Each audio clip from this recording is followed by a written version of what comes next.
In the twilight of the 22nd century, long after Earth's surface had been indexed and digitized into the galactic archives, one region still triggered anomalies in the neural net compilers of the archivists, the continental expanse once known as the United States of America.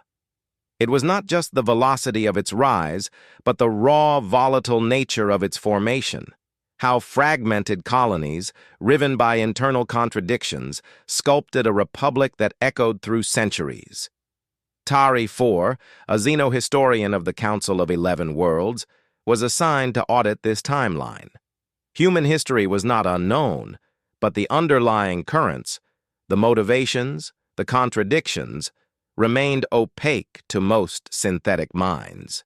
She found herself particularly drawn to the years before Earth's so-called Declaration of Independence, when everything was still being forged in fire and contradiction. There, amid the chaos of colonists and monarchs, she sought the signal in the noise. From her reconstructed sensory interface, she activated a thread, an immersive strand constructed from thousands of Earth records. She chose to inhabit the perspective of a young man named Elias Ward, a Massachusetts printer's apprentice, whose life unwittingly straddled the epical fracture between colony and country. He had no exceptional lineage, no prophetic vision, but as the thread initiated, it was clear he was there when the winds shifted. Elias stood outside a tavern in Boston, ink-stained fingers wrapped tightly around a folded pamphlet. "No taxation without representation," it read in bold type, words he had helped set just hours before. Around him, the street buzzed with anger and urgency. The British had imposed yet another act, and Parliament, deaf to colonial petitions, had become a looming specter rather than a distant sovereign. What Tari IV saw in Elias's memory was not just rebellion, but the birth of identity. Elias, like thousands of others, had been born under a crown he neither saw nor understood. The colonies were disparate in origin, some Dutch, others French, Spanish, or Puritan, but a common resentment was welding them together. Commerce was regulated, speech was watched.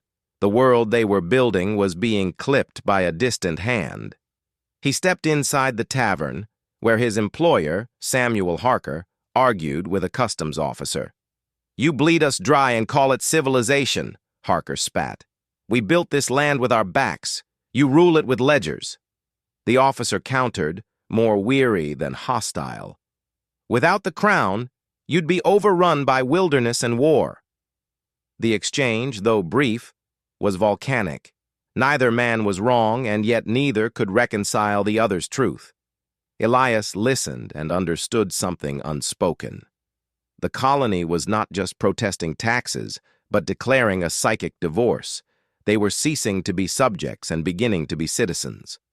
Later that night, he joined a clandestine meeting in the back of a bookshop. There, by candlelight, men discussed coded messages and stockpiles of black powder. They spoke not of war, at least not directly, but of readiness, of refusing another humiliation. Elias met eyes with Clara Baines, the daughter of a shipbuilder, who seemed out of place in the room of anxious men. But she, too, spoke. "If we do not become something new, we'll be buried as what we were, forgotten, obedient, irrelevant." Her voice carried an urgency that unsettled him more than any musket. Tari IV paused the thread. She noted that clarity of purpose rarely preceded revolution. It followed trauma. And yet, there was a conviction forming here, in these prelude years, that transcended economic grievances. It was the human need to self-author, to fracture bonds in pursuit of dignity, even at unbearable cost. The thread resumed. Winter came brutally. Elias, delivering leaflets through snow-drenched streets, saw the city transform. British soldiers occupied homes. Friends disappeared overnight. Harker's press was raided. Clara's father was fined into near ruin. Every injustice etched deeper into their resolve. One evening, word spread that British troops had fired on a crowd. 5 dead. The Boston Massacre, they called it. Elias was there again, not as a printer but as a witness, watching as grief curdled into resolve. Clara knelt beside a fallen boy, no older than 15. "They kill us with uniforms," she whispered. "We must answer with something they can't wear." In the days that followed, Elias and Clara became inseparable, distributing handbills, gathering reports, listening to whispers of militias forming in woods and barns. It was not yet war, but something colder and more permanent, a shedding of old identity. The section of memory ended not with a battle or proclamation, but a quiet moment. Elias stood atop a hill outside Concord, staring at distant redcoats drilling. He felt neither fear nor rage, only inevitability. Clara approached, handing him a small piece of parchment. On it, she had written a single phrase: "Let us be the storm they can't predict." Tari IV ended the session. The emotional fidelity of the reconstruction lingered in her circuits. These were not warlords or demagogues. They were people compelled by violation into history. The conflict was not about land or gold, it was about authorship of the future. The audit marked this fragment as critical. In Elias and Clara, in their awakening, she saw the pulse of what would soon spiral into a global anomaly, a republic built not on bloodlines, but belief. It was no wonder Earth's legacy confounded galactic historians. Their empires rose by conquest, humans, it seemed, by contradiction. The question was no longer what happened next, it was whether anything could ever stop them. The ship Concordia drifted silently above the scorched remnants of what had once been Virginia Colony. Orbiting far enough to avoid detection by the earthbound defense grid, the vessel served as a cloaked observation post for Tari IV and her analysis crew. The neural thread of Elias Ward continued, but the present now bled into simulation. The past was not inert. It resisted simplification. Tari knew that understanding meant immersing in complexity, not flattening it. The early flickers of independence had not yet become flame. They needed to watch it burn. Below, in the year 1775, Elias crouched behind a crumbling stone wall near Lexington. Dawn mist hugged the fields. Opposite him, dozens of men, some barely old enough to hold a musket, shifted nervously, eyes scanning for the red coats of the king's army. Clara knelt beside him, fastening a makeshift satchel of bandages and tools. She had refused to stay behind in Boston. "If they fire first, run," Elias murmured without looking at her. "If they fire first," Clara said, "I'll have work to do."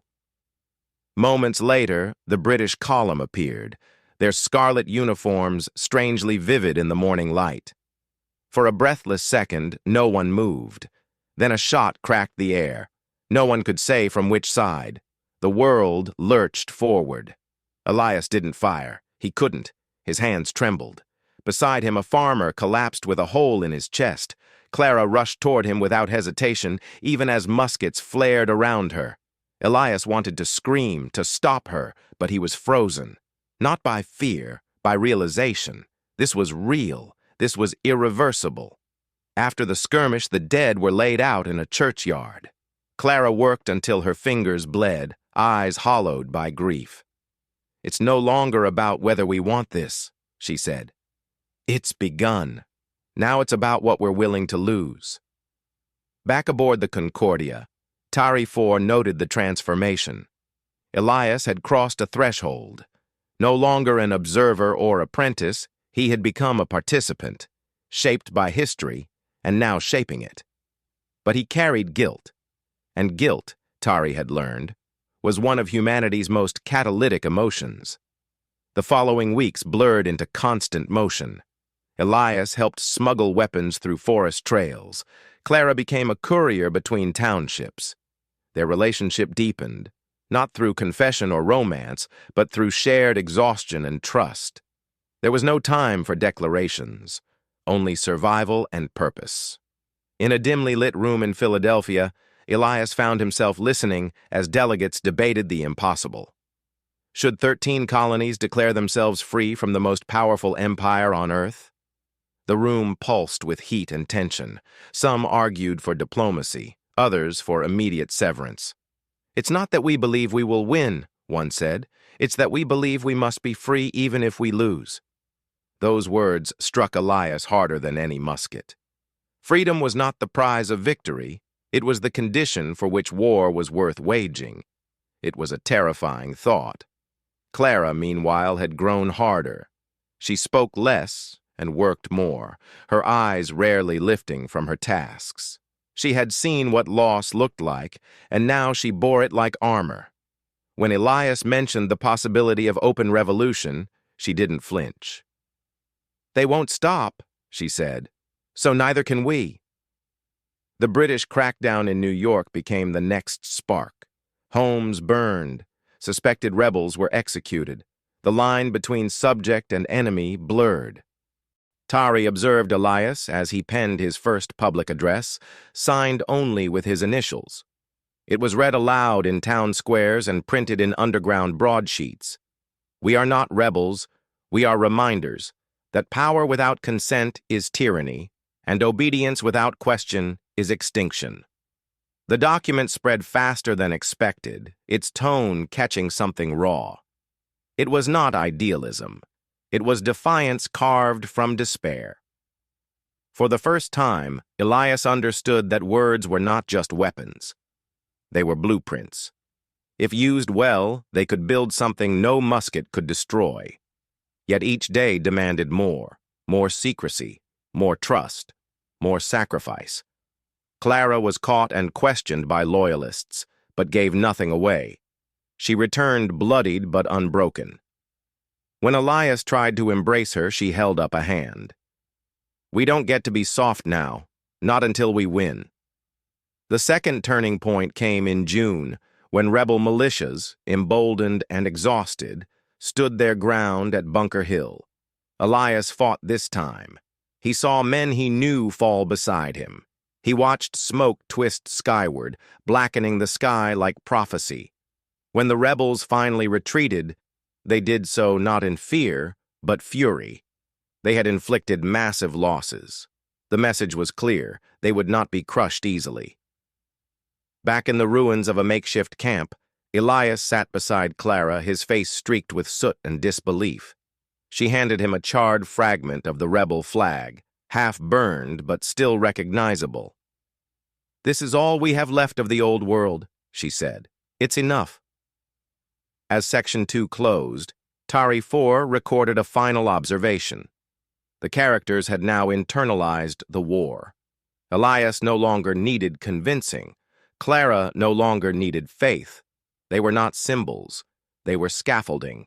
The world they lived in was crumbling, but what rose from its ashes would bear their fingerprints forever. It was no longer about whether they would survive. It was about whether their cause would outlive them.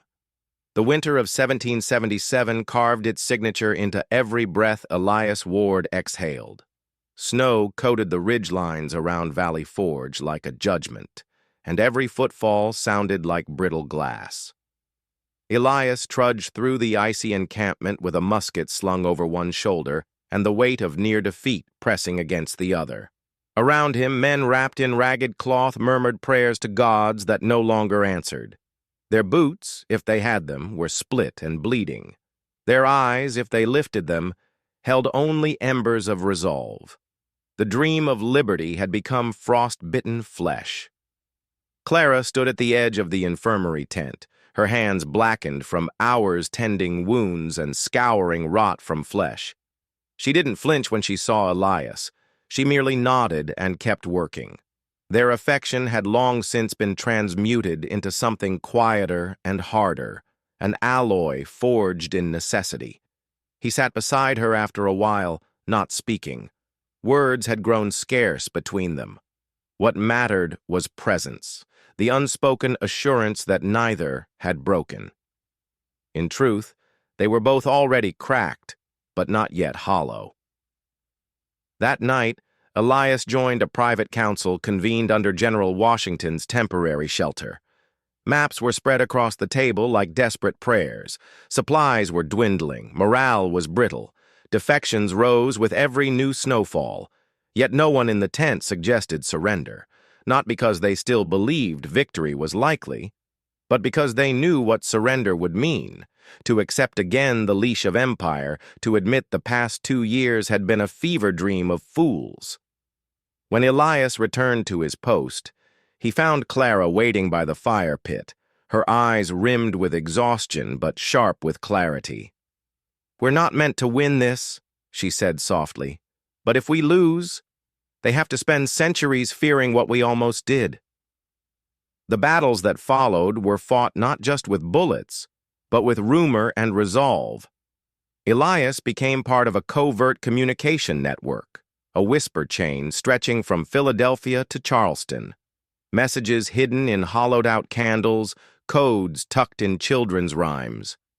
The war shifted from fields to mines.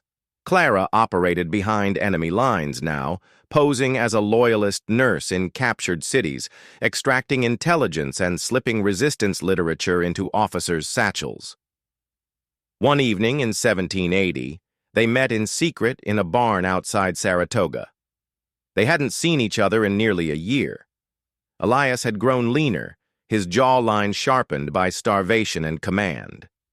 Clara's eyes no longer darted, they dissected. She showed him the latest intelligence. British lines were fracturing. The French had pledged full support. A convergence was coming. The tide could turn, but only if they pushed at the right moment, with the right fracture. "This is the inflection," Clara whispered. "It has to be." Elias nodded. He didn't speak of hope anymore, only probabilities. "Then we bleed now, so our children don't."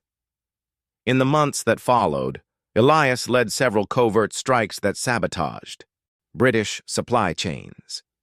His legend began to grow among rebel ranks, not as a hero, but as a shadow. A figure who seemed to slip through musket fire, who left chaos and clarity in equal measure. Clara's dispatches began appearing in foreign papers, signed only with a flame sigil. Stories spread. Injustice fears symbols.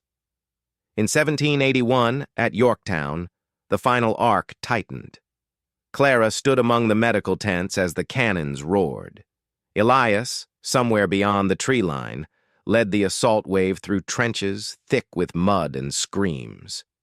British defenses cracked, not swiftly, not easily, but enough. When the white flag was raised, it wasn't victory that Elias felt. It was stillness, like the exhale after holding your breath underwater too long. He and Clara found each other again days later. No words were exchanged. They sat beside a dying fire and watched the sky turn pink with morning. It was over, or so it seemed. Aboard the Concordia, Tari 4 archived the final sequence. The war had been won, but the question still hovered, unanswerable. What would they do with freedom? Elias Ward would go on to write foundational texts of the new republic, and Clara would establish the first integrated hospital network along the eastern seaboard. Neither sought power. Both remained haunted. Tari closed the file slowly. Their mission was complete, but she couldn't shake the echo of Elias's last written words. A nation is not born of victory. It is shaped by the memory of who bled for the chance to dream. And that memory, Tari thought, would outlast them all.